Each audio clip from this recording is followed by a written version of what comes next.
Заттардың табиғи мәнін жасырып қалудың да алдын алу мүмкін емес. Дарындылық ерекшелік емес, ол кез келген жағдайда өзін көрсетудің жолын табиғи түрде табады. Бұл фактіні растаудың жарқын мысалы Абылай хан ұрпағының өмірі мен қызметі.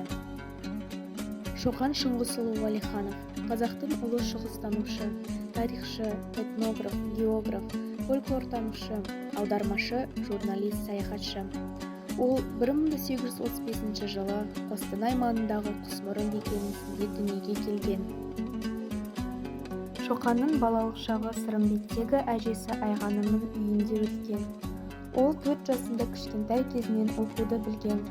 Әкесі салған мектепте оқыған, сурет салуға әуес болған.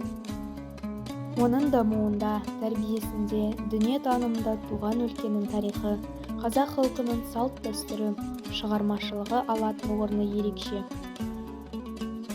Бала кезінің өзінде ол қазақтың батырлық жырларын алғашқы үлгілерін жазып алып, ұлының талантын одан әрі дамыту қажеттігін көріп, әкесі оны омбыға оқуға жіберді.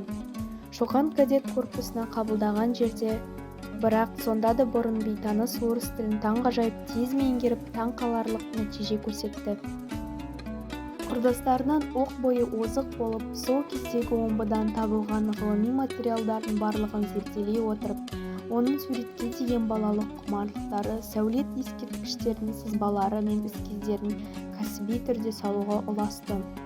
Ол үшін бұрынғыдай қазақ ауыз әдебиеті туындыларын нотаға түсіру басты басымдықтардың бірі болды. Оған қоса ғұлама жазушы, ойшыл Федор Михайлович Достоевский Валерьяновпен танысу барысында оның жеке қасиеттерін анық байқаған. Туған елі мен халқына орасан зор үлес пен пайда әкелетін қайраткер ретінде оның өмір жолы мен тағдырын әлеуетті мүмкіндіктер болжаған.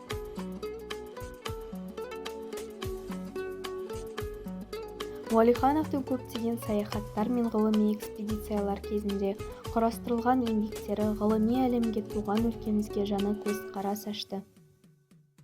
Солардың негізінде топографиялық карталар мен атластар жасалды.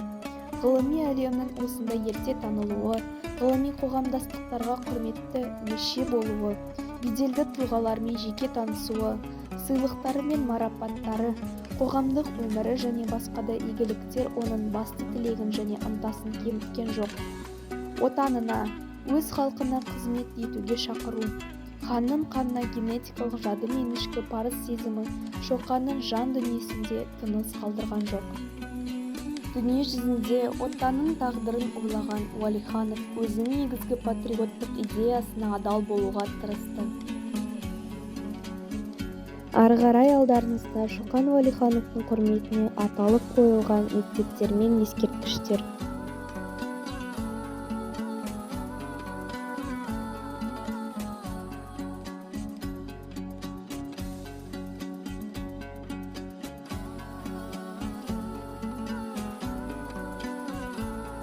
Назарларыңызға рахмет.